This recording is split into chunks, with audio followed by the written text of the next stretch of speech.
This is a really special year for South London Gallery. There are a number of anniversaries. I have to say it's my 25th year as director here, but it's also 135 years since the South London Gallery opened to the public to be free and open to all. The SLG Forever fundraising exhibition is a collaboration between the South London Gallery and Christie's.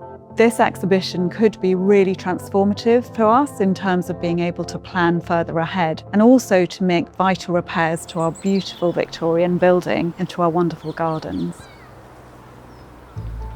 There's a fantastic group of artists who've been brought together in this exhibition and generously donated works, like Anthony Gormley and Tracy Emin and Rakib Shaw, Joseph Yeager.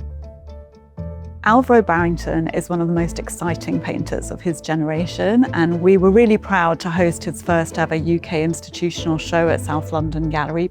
He grew up living between New York and the Caribbean, but he's now living in London, and his work draws on this background. The work was originally part of his exhibition at the Tate, and it's been reworked to create this piece. Christina Kimeze is a London-based artist who originally studied biological sciences and then studied at the Royal Drawing School. This painting is very characteristic of Christina's work in that it's made on suede mat board, so it has this beautiful luminosity to it. And it's this kind of dreamlike scene with figures that seem to come and go from view and very indeterminate, and that's what Christina's trying to capture here. This painting shows how vital Frank Boland continues to be in his practice, in his endless exploration of the properties and materiality of paint.